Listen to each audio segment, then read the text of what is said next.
Well, for more analysis on the crisis, let's cross now to our guest, Burkina Faso specialist Matthieu Hilgers, who joins us from Brussels. Hello, thank you very much for being with us.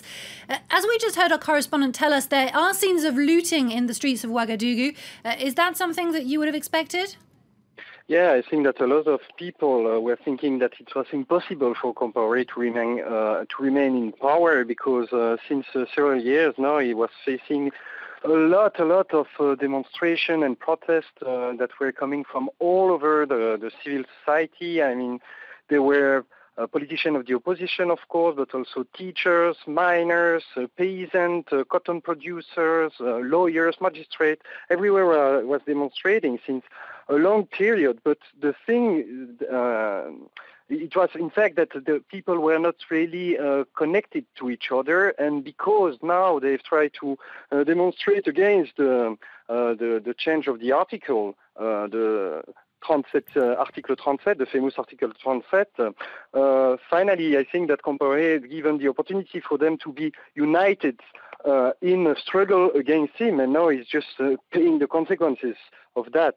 So we now have a common enemy. Can you tell us more about the man who has taken over power, General Honoré Traoré?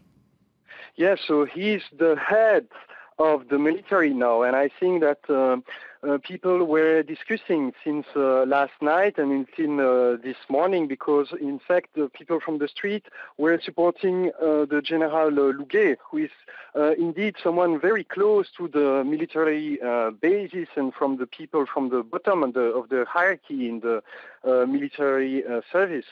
And as you maybe know, in 2011 there were a huge division within the military, and particularly they were extremely divided, and there were a division between the head of the military and these people who were doing the small level work in the army.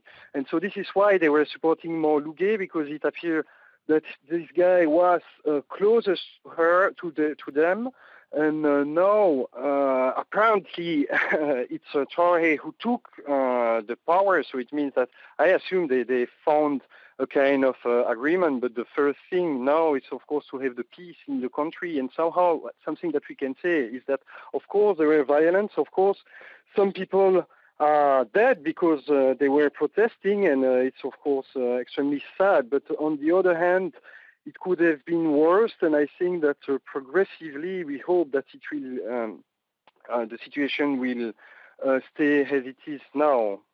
And what will happen next for Compaoré? Does he face legal action? Might he leave the country?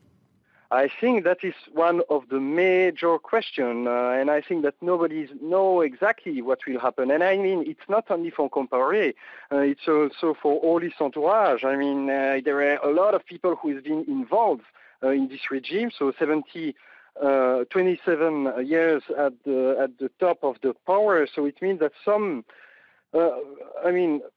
somehow a lot of people have been involved, a lot of people have been participating in practice that could be now perceived as illegal. And I think it will be one of the major issues to find how to manage that. And for the moment, I don't know exactly how the people expect to find a solution for this situation.